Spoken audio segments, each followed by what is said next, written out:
खंबा घनी मारू राजस्थान परिवार पे आप सबका बहुत बहुत स्वागत है। कैसे हो सारे एमआरपीएंस? आई होप आप सब बहुत अच्छे होंगे, मजे में होंगे, ठीक है। और नवरात्रि अच्छे से सेलिब्रेट कर रहे होंगे। और कॉलेज लेक्चरर के लिए जो भी स्टूडेंट्स जानना चाह रहे थे नया बैच, तो ऑलरेडी स्टार्ट हो चुका है। आप इस बैच को ज्वाइन कर सकते हैं। मैं इसमें राजस्थान हिस्ट्री करवा रही हूँ, इंग्लिश हिंदी दोनों मीडियम के अंदर, ठीक है। और आप लोग इसमें 10% डिस्काउंट के लिए कोड क्या लगाएंगे? MRP10। जो नए मेंबर्स हमारे साथ जुड़ रहे हैं, जो पहली बार चैनल को देख रहे हैं, तो चैनल को सब्सक्राइब कर लीजिएगा। सब्सक्राइब करने के बाद घंटे पे क्लिक, घंटे के बाद ऑल पे क्लिक करना, ताकि आपका कोई भी वीडियो मिस ना हो। आने वाले दिनों में बहुत सारे वीडियोस आएंगे, ठीक है। आज ये वीडियो में बहुत सुबह सुबह करीब 8 बजे के करीब मैं इसको रिकॉर्ड कर रही हूँ, क्योंकि मुझे बाहर जाना है, ठीक है। तो फिर मैं शाम को वीडियो रिकॉर्ड नहीं कर पाऊंगी, तो अभी से अपलोड करके इसको मैं चली जाऊंगी, ठीक है। और करंट अफेयर्स भी बहुत जल्दी हम लोग स्टार्ट करेंगे। तो आज का जो हम कवर करने वाले हैं राजस्थान जीके के ऊपर, राजस्थान जीके के ऊपर ये जो टेस्ट है आज वाला जो हम डिस्कस करने वाले, ये मैंने स्पेशल क्लास में संडे को 12 बजे करवाया था।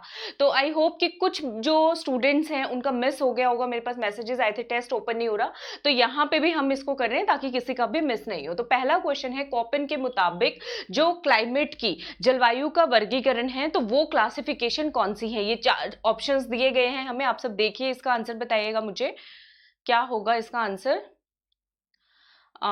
इसका सही आंसर होगा ऑप्शन नंबर डी, ठीक है। ये मैंने पहले बहुत बार क्लासेस में करवाया है, अब आपने नहीं किया होगा मुझे लग रहा है, जो नए मेंबर्स जुड़ रहे होंगे, तो मैं यहाँ पे दोबारा से करा देती हूँ, ठीक है। तो कॉपिन के मुताबिक D is the right answer. ये क्लाइमेट का क्लासिफिकेशन है, BWHW, BSHW, CWG और AW, यानी कि जलवायु का। तो इसको याद करने का क्या तरीका है? बहुत अच्छी सी ट्रिक है इसकी, कि कॉपिन जो है क्लाइमेट के अंदर, कॉपिन ने डबल BCA की डिग्री हासिल कर रखी है। कौन सी डिग्री हासिल कर रखी है? डबल BCA की डिग्री हासिल कर रखी है। तो आप याद करो, डबल BCA से मतलब क्या है? B 2 बार आएगा, ठीक है, और फिर आएगा C और A। फिर सबके अंदर आपको याद करना है छोटा W कॉमन है। छोटा W जो है वो हर किसी के अंदर कॉमन है, ठीक है। और लास्ट वाले में AW सिर्फ 2 ही लेटर से बना हुआ है, AW पे ही स्टॉप हो रहा है, ठीक है। उसके बाद आपको कुछ नहीं करना, BWHW ऐड करना है, यहाँ पे SHW ऐड करना है। अब कॉपिन ने क्योंकि क्लाइमेट में BCA हासिल की है, तो सब जो है CC GG कह के तो बुलाओगे ना, CC कह के नहीं, GG कह के। तो C जो है, C से आप ऐसे मान लो कॉपिन, C से मान लो क्लाइमेट की क्लासिफिकेशन, तो CWG लग जाएगा। तो ये 4 क्लासिफिकेशन है, ये 4 एरियाज हैं जिसके अंदर कॉपिन ने हमारे राजस्थान के जलवायु को वर्गीकृत किया है, ठीक है। अब आपको त्रिवर्दी की भी साथ ही साथ याद कर लेते हैं। त्रिवर्दी आप याद करो, त्रिवर्दी और विद्यार्थी हम लोग बोल सकते हैं ना। त्रिवर्दी जो है ना वो कॉपिन का विद्यार्थी है, तो ये अभी सीख रहा है। इससे ना पूरा BWHW नहीं बोला जाता, ये ना छोटे छोटे वर्ड से इस्तेमाल करता है बेचारा, ठीक है। अभी जो है कॉपिन की तुलना में कम अक्षर इस्तेमाल करता है। अब देखो AW तो 2 ही का था, 2 अल्फाबेट का, वो तो इसने बहुत जल्दी सीख लिया, AW ही आ गया यहाँ पे, ठीक है, वो तो इसने सीख लिया। B से जो शुरुआत हुए थे, डबल B आएगा और C से, ठीक है। तो इसमें याद करो BWH और BSH आएगा। एक एक W अभी इसे बोला नहीं जा रहा, क्या बोल रहा है? BWH BSH। और जो CWG था, सर को G कह के बुलाते, तो इसे GG भी नहीं बोला जा रहा, बेचारा अभी काका ही कर रहा है, ये जो त्रिवर्दी है। तो ये तीसरे नंबर की जो क्लासिफिकेशन है त्रिवर्दी में, क्या हो जाएगी? CAW। क्लियर है सबको? देखो एक बार फिर से करते हैं कि हमने किया क्या है। कॉपिन के मुताबिक राजस्थान की जलवायु को किन 4 एरियाज में भाग किया जा सकता है? BWHW, BSHW, ठीक है, CWG और AW। क्लियर है यहां तक? त्रिवर्दी ने कैसे किया है? त्रिवर्दी ने कैसे किया? छोटा AW कॉमन है दोनों में, BWH, ठीक है, BSH, CAW काका कर रहा है, बोला नहीं जा रहा उससे, और उसके बाद AW कॉमन है, ठीक है। थॉर्नवाइट जो है वो अलग ही दिशा में चलता है, उसका मैं आपको अलग वीडियो में करेंगे हम लोग, ठीक है। आई होप ये सबको क्लियर हो गया होगा। तो इसका आंसर हो जाएगा डी। राजस्थान में मावट किस चीज से रिलेटेड है? Western disturbance, southern monsoon, cyclone of Bay of Bengal, या फिर नॉर्थ ईस्टर्न मानसून? तो किस चीज से रिलेटेड है? मावट रिलेटेड है वेस्टर्न डिस्टर्बेंसेस, पश्चिम दिशा से डिस्टर्बेंसेस आती है, जिसकी वजह से राजस्थान के पश्चिमी भाग में बारिश बारिश होती है, जो हमारा मरुस्थल वाला एरिया है। तो इसका सही आंसर हो जाएगा पश्चिमी विक्षोभ। पश्चिमी विक्षोभ जिसको हम क्या बोलते हैं, वेस्टर्न डिस्टर्बेंसेस। इस पे क्वेश्चन ये भी आ सकता है, मावट जो है कहां से एंटर करती है राजस्थान में, कहां से आती है ये, तो ये आती है मेडिटेरेनियन सी। मेडिटेरेनियन सी मतलब भूमध्य सागर से आती है। अगला क्वेश्चन ये आएगा, मावट जो है कौन से सीजन के अंदर राजस्थान में बारिश करती है, गर्मियों में या सर्दियों में या मानसून सीजन में, तो विंटर्स में। तो मावट जो है कौन सी रेनफॉल के अंदर आएगा, विंटर रेनफॉल के अंदर आएगा। ये आपको 3-4 पॉइंट से जो याद रखने, विंटर रेनफॉल के अंदर आएगा, ठीक है। समर सीजन के अंदर हॉट और ड्राई विंड्स चलती हैं राजस्थान में वेस्ट से ईस्ट की तरफ, ठीक है। गर्मी के अंदर राजस्थान में ग्रीष्म, गर्म और शुष्क हवाएं चलती हैं पश्चिम से पूर्व की तरफ। तो हम इनको बोलते क्या हैं, पुरवाई, भूबल्या, लू और ए एंड सी। इसमें जब मैंने कल ये टेस्ट लिया, बहुत सारे बच्चों ने इसको गलत किया, कईयों ने ए एंड सी कर दिया। A and C is not the right answer. कईयों ने भूबल्या कर दिया, भूबल्या is not the right answer. क्या चल रही है, सिर्फ हवाएं चल रही है, गर्म और शुष्क हवाएं चल रही हैं। तो इसका आंसर होगा ऑप्शन नंबर सी, लू इसका आंसर होगा, ठीक है। तो ग्रीष्म ऋतु के अंदर लू चलती है, ये तो हम सबको पता ही है, तो कोई भी इसको गलत नहीं करके आएगा, क्वेश्चन याद रखिएगा, ठीक है। अगला क्वेश्चन है, समर सीजन में, ग्रीष्म ऋतु के अंदर ही डस्ट स्ट्रीम, आज मुझे क्या हो रहा है, झंडू बाम क्यों हो रहा है, डस्ट स्टॉर्म चलते हैं, ठीक है। ये किस वजह से चलते हैं, लोकल साइक्लोन के इफेक्ट की वजह से, मतलब स्थानीय चक्रवात के इफेक्ट की वजह से धूल, बड़े बड़े बवंडर चल रहे हैं, ठीक है। आंधियां तेज चल रही है, खूब रेत के गोले ऐसे ऐसे भर भरा के एक जगह से दूसरी जगह से जा रहे हैं, तो उसको राजस्थान में क्या बोलते हैं, लू, प्रति चक्रवात, भूबल्या या फिर टाइफून, ठीक है। लू, एंटी साइक्लोन, भूबल्या या फिर टाइफून, तो इसको हम लोग बोलते हैं भूबल्या। भूबल्या और लू में फर्क कैसे करोगे, लू में तो हवा चल रही है, गर्म, ग्रीष्म और शुष्क, ड्राई और हॉट विंड्स चल रही हैं। भूबल्या के अंदर जब इतने डस्ट स्टॉर्म, इतना बवंडर चलेगा, सब भूल जाओगे ना, रास्ते दिखाई थोड़े नहीं देंगे। तो ये दोनों अलग अलग चीजें याद रखना है, पेपर में पूछा जाता है। तो इसका आंसर क्या होगा, भूबल्या, ठीक है। डस्ट स्टॉर्म को हम लोग क्या बोलते हैं, भूबल्या बोलते हैं। उसके बाद है, कौन से इंस्क्रिप्शन के अंदर ये मेंशन है कि बप्पा रावल ने हरित ऋषि जी के आशीर्वाद से अपना साम्राज्य जो है वो प्राप्त किया था, कौन से शिलालेख के अंदर, कौन से प्रशस्ति में ये लिखा गया है कि बप्पा रावल जी ने हरित ऋषि के आशीर्वाद से राज्य प्राप्त किया था, राजशिला लेख, जगन्नाथ, वैद्यनाथ या फिर कीर्ति स्तंभ। तो इसका सही आंसर होगा वैद्यनाथ शिलालेख से। अब याद करने में मुश्किल हो तो देखो, हरित ऋषि, हरित में कौन सा कलर आ रहा है, हरा कलर आ रहा है। हरा कलर किसका है, जड़ी बूटी का कलर है, हनुमान जी संजीवनी लेकर आए थे, ठीक है। तो जड़ी बूटी, कौन सी जड़ी बूटी लगानी है ये कौन बताएंगे, ये पुराने जमाने में तो डॉक्टर्स को क्या बोलते थे, वैद्य बताएंगे। तो इससे आप याद कर सकते हो कौन से शिलालेख में लिखा गया, जब हरित ऋषि जी की बात कर रहे हैं तो वैद्यनाथ शिलालेख में लिखा गया है, ठीक है, बप्पा रावल जी के बारे में। अच्छा, ये कौन से राजा के टाइम पीरियड में लिखा गया, ये कैसे याद करोगे। अब जो हमारे राजा महाराजा महाराणा होते थे, युद्ध में घायल हो ही जाते थे, ठीक है, तो जड़ी बूटी की जरूरत उनको पड़ेगी, तो युद्ध में घायल होते थे, तो युद्ध का पर्यायवाची क्या होता है, संग्राम भी होता है। तो ये जब लिखी गई थी उस टाइम पे हमारे मेवाड़ में कौन से राजा का रूल था, संग्राम सिंह सेकंड का। तो याद कर लोगे, संग्राम सिंह सेकंड, उनके टाइम पीरियड में जो है ये लिखी गई थी। क्लियर है सबको। नेक्स्ट क्वेश्चन करते हैं, मेवाड़ के अंदर पहली बार ब्यूरोक्रेसी एस्टैब्लिश किसने की। मेवाड़ में पहली बार जो नौकरशाही है उसकी स्थापना किसने की, मोकल, अल्लाट, बप्पा रावल या फिर हम्मीर। तो इसका आंसर आएगा अल्लाट, जो कि बप्पा रावल के बाद मेवाड़ के राजा बनते हैं, अल्लाट, ठीक है। अल्लाट नाम से ही लग रहा है, मतलब अलर्ट हो जाओ सबके सब, आपके ऊपर कोई आ रहा है आपके कामों को देखने के लिए, ब्यूरोक्रेसी आ रही है, नौकरशाही आ रही है, जो आप आरएएस बनने की तैयारी कर रहे हो, ठीक है। तो अल्लाट के टाइम पीरियड में ये हुआ था, अल्लाट ने स्टैब्लिश की थी मेवाड़ में पहली बार नौकरशाही। अल्लाट से याद कर लो आहड़, आहड़ सबको पता है, इंपॉर्टेंट जो हमारी सिविलाइजेशन साइट है, आर्कियोलॉजिकल साइट भी है। तो आहड़ जो है उस जमाने में, अल्लाट के जमाने में बड़ा सा ट्रेड सेंटर हुआ करता था, बहुत ज्यादा व्यापार होता था। तो अल्लाट ने आहड़ को अपनी क्या बना लिया था, दूसरी राजधानी बना लिया था। क्या बना लिया था, क्वेश्चन आएगा, अल्लाट, आहड़ और नौकरशाही, ब्यूरोक्रेसी, ये 3 कीवर्ड्स आपको याद करने हैं। तो अल्लाट ने अपनी दूसरी राजधानी किसको बना लिया था, आहड़। आहड़ के अंदर कौन से मेवाड़ के महाराणा है जिनकी छतरी बनी हुई है। तो आहड़ में जो पहली छतरी है ना, महाराणा प्रताप सिंह जी के जो बेटे हैं महाराणा अमर सिंह फर्स्ट, उनकी छतरी बनी हुई है, ये पॉइंट याद रख लो। महाराणा प्रताप की छतरी कहां पे बनी हुई है, चावंड बांडोली के अंदर महाराणा प्रताप जी की छतरी बनी हुई है, ठीक है। तो ये सारे एक्स्ट्रा पॉइंट्स हो रहे हैं ना, एक क्वेश्चन से 7-8 क्वेश्चन याद, ठीक है। और जब भी प्लस को ज्वाइन करो, मेरी फ्री क्लासेस देखो, तो MRP10 कोड आप सबको लगाना है, ठीक है। और नई स्पेशल क्लासेस का शेड्यूल मैं आप सबको बता दूंगी, फ्री लाइव क्लासेस मैंने ये प्लान किया है, आप लोग मुझे बताना, ठीक है, क्योंकि टाइम का थोड़ा सा हो रहा है, मुझे 3 प्लस और स्पेशल क्लासेस लेनी पड़ रही हैं, तो मैं आप लोगों से पूछना चाह रही हूँ इसी टाइम रात को 8 बजे हम लोग करंट अफेयर्स कवर कर ले, ठीक है, और 9 बजे आपका मैं टेस्ट वहां पे ले लूँ, तो आप लोगों को चलेगा ऐसे बताना मुझे, ठीक है। आप लोग मुझे बताना, ये जो टेस्ट मैं यहाँ पे कराती हूँ वो 1 घंटे में वहां पे कर लेंगे, और ज्यादा क्वेश्चंस भी हो जाएंगे, आपको पोल भी मिलेगा, आपको अपनी रैंकिंग भी दिखेगी, और करंट अफेयर्स में इसी टाइम पे यहाँ पे आपको करा दूं। तो बताइए ये आइडिया कैसा लग रहा है, फिर इस पे हम काम करेंगे, ठीक है। और आप लोगों ने अभी तक भी मस्त वाला लाइक नहीं चिपकाया तो लाइक चिपका दो, सब्सक्राइब करो, शेयर करो, मारो राजस्थान पढ़ेगा भी बढ़ेगा भी, ठीक है।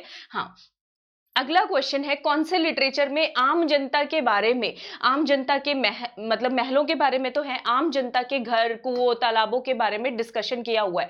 प्रसाद मंडन, वास्तुसार मंडन, रूप मंडल या फिर राजवल्लभ मंडल? तो इसका आंसर है राजवल्लभ मंडन, ठीक है, वास्तु मंडन नहीं है, गलत है ये, इसका आंसर है राजवल्लभ मंडन। अब इसको याद कैसे करें, इसको हमारे जो मेरे स्टूडेंट्स है ना बहुत ज्यादा एक्सपर्ट हो गए निमोनिक बनाने में मेरे साथ साथ, तो स्वप्निल ने निमोनिक बनाया था, क्या बनाया था, राजा की प्रजा में वैभव होता है, ऐसा कुछ बताया था, ठीक है, ऐसा कुछ था निमोनिक, राजा की तो प्रजा में ही वैभव होता है, ठीक है, ऐसा कुछ था। तो इससे आप क्या याद कर लोगे, राजवल्लभ मंडन, इसके अंदर प्रजा के घरों, तालाबों, इनके बारे में बताया गया है, ठीक है, ऐसा ऐसा कुछ था, मुझे हल्का फुल्का याद आ रहा है, तो आप लोग कोरिलेट करके याद कर सकते हो, ठीक है। वैभव से वल्लभ हो गया, राज से राजवल्लभ हो गया, आम जनता आप ले लो प्रजा, प्रजा के तालाब, घर, उनके बारे में डिस्कशन किया हुआ है किसमें, राजवल्लभ मंडन के अंदर, इस लिटरेचर के अंदर, ठीक है, क्लियर है, ठीक है। चले आगे देखते हैं, ठीक है।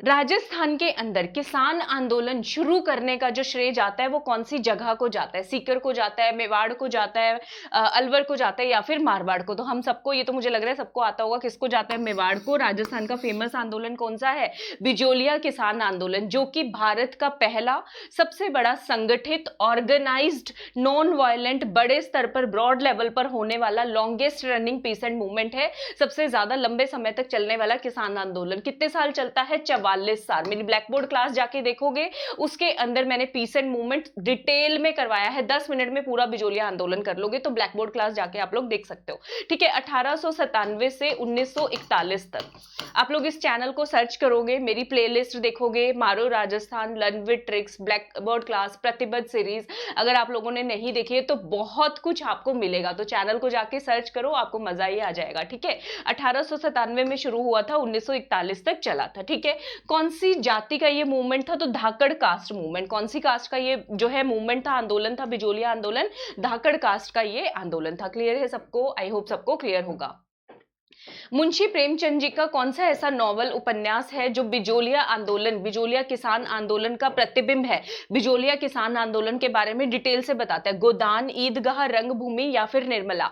तो इसका आंसर, बहुत सारे बच्चे गोदान लिखते हैं लेकिन गलत है, इसका सही आंसर है रंगभूमि, ठीक है, इसका सही आंसर क्या है, रंगभूमि। अगली बार क्वेश्चन ऐसे भी दिया आ सकता है कि रंगभूमि किसने लिखा, तो किसने लिखा, मुंशी प्रेमचंद जी ने लिखा, और ये पूछ लेंगे ऐसा कौन सा साहित्य है जो बिजोलिया किसान आंदोलन का प्रतिबिंब है, तो वो होगा रंगभूमि, ठीक है, इसको ऐसे याद करना है। अच्छा, नेक्स्ट क्वेश्चन है, which of the following is incorrectly match? Bijolia किसान आंदोलन के जो नेता थे विजय सिंह पथिक, बेंगू आंदोलन के रामनारायण चौधरी, मीना आंदोलन के मोतीलाल तेजावत और भगत आंदोलन के गुरु गोविंद गिरी। तो इसका सही आंसर है ऑप्शन नंबर सी, मीना आंदोलन के मोतीलाल तेजावत जी नहीं थे। मोतीलाल तेजावत जी का रिलेशन किससे है, भूमट आंदोलन, एक ही आंदोलन। ये आंदोलन भी ब्लैक बोर्ड क्लास में 10 मिनट में मैंने पूरा कराया हुआ, प्लेलिस्ट में जाके देखना, ब्लैक बोर्ड क्लास की एक प्लेलिस्ट मिलेगी, तो वहां से करना चाहते हो तो ये आंदोलन आप 10-10 मिनट में कवर अप कर सकते हो, ठीक है। एक ही आंदोलन भूमट भीन आंदोलन, भूमट भूमि से, ठीक है, भूमि यानी कि हमारी माता मानते हो ना, भूमि, भूमि हमारी मातृ है, मातृशक्ति है, ठीक है। तो भूमि की मिट्टी से एक तेज निकला है, मोती के समान एक इकलौता क्या निकला है, तेज प्रकट हुआ है, जो रश्मि की तरह, सूरज की किरणों की तरह चमक रहा है। तो उससे याद कर लो, भूमट भीन आंदोलन, भूमि से क्या निकला है, एक मोती। तो इसके नेतृत्व किसने किया है, मोतीलाल तेजावत जी ने, एक ही मोती निकला है, ठीक है। तो याद कर लो, भूमट आंदोलन को एक ही आंदोलन भी हम लोग बोलते हैं, ठीक है। इस आंदोलन की शुरुआत कहाँ से हुई?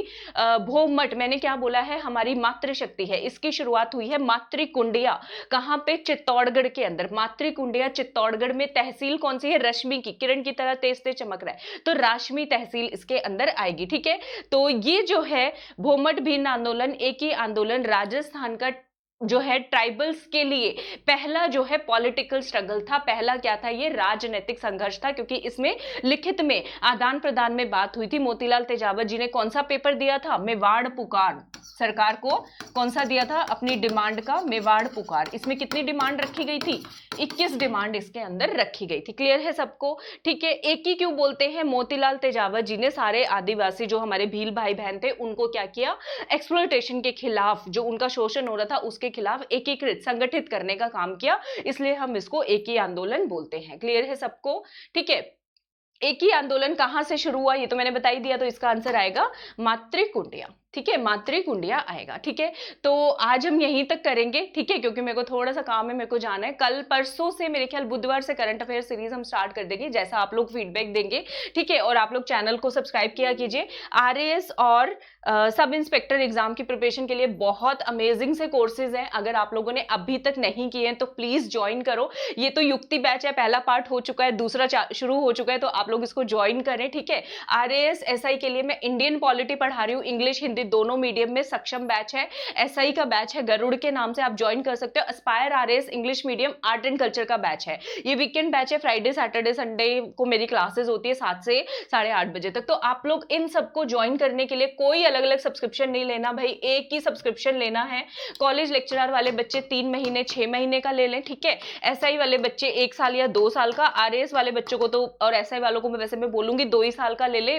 कोरोना बढ़ता जा रहा है, क्या पता कब एग्जाम हो, तो इसमें जो भी टेस्ट सीरीज आएंगी, जो भी नए कोर्सेज आएंगे, जो भी रिवीजन के कोर्सेज आएंगे, आप सारे देख पाएंगे। ठीक है, और ज्यादा डिफरेंस नहीं है, 1 साल 2 साल में सिर्फ 1200 रुपए का ही डिफरेंस है। लेकिन कोड क्या लगाओगे? कोड भाई MRP10। ठीक है, मारो राजस्थान का कोड है, अनअकैडमी पे बच्चे छाएंगे। संडे को मैंने जो ये टेस्ट लिया है, अमेजिंग ऑडियंस थी, 250-300 के करीब स्टूडेंट्स थे, बहुत अच्छा लगा मुझे। ठीक है, तो मारो राजस्थान पे तो छाना ही है। ठीक है, मुझे पता है नवरात्रि फास्ट की वजह से, तबियत की वजह से कभी कभी वीडियोस में कम डाल पाती हूँ, लेकिन वेडनेसडे से फिर से रीस्टार्ट करेंगे इसको। ठीक है, जितना मुझसे होगा डेफिनेटली हम लोग करने वाले हैं। MRP10 कोड लगाइएगा। ठीक है, कोई स्पेस नहीं देना, कोई छोटा बड़ा नहीं, MRP10 पूरा बड़ा बड़ा लिखना है। एंड्रॉइड से कर लेना, लैपटॉप से कर लेना, आईफोन से मत करना भाई। ठीक है, वहां पे फिर डिस्काउंट नहीं मिलता, वैलिडिटी एक्सटेंड होती है। और क्या करोगे फिर? चलाना चाहो तो आईफोन पे भी चलता है, कहीं पे भी दौड़ता है, यूनिवर्सल है अनअकैडमी हमारा। ठीक है, और अपने फ्रेंड्स को भी बताओ, सबको बताओ, शेयर करो। ठीक है, और चैनल को अभी तक लाइक सब्सक्राइब शेयर नहीं किया है तो कीजिए। ठीक है, तो चलो अगली वीडियो में मिलती हूँ मैं आप सबको। ठीक है, और स्ट्रैटेजी वीडियोस मेरे माइंड में है, उसमें काम चल रहा है, आरएएस के लिए, एसआई के लिए, कॉलेज लेक्चरर के लिए। ये 3 एग्जाम्स पढ़ा रही हूँ, तीनों की स्ट्रैटेजी लाऊंगी, डिटेल्ड लाऊंगी। जब मैं लाऊंगी कोई चीज तो फिर वो अच्छा होगा आप सबके लिए। ठीक है, ब्लैंड होगा, तो इसलिए। ठीक है, तो चलो अभी आप सबको मेरी तरफ से घनी घनी Ram Ram. Thank you so much, सब इंजॉय करना और हैप्पी नवरात्रि।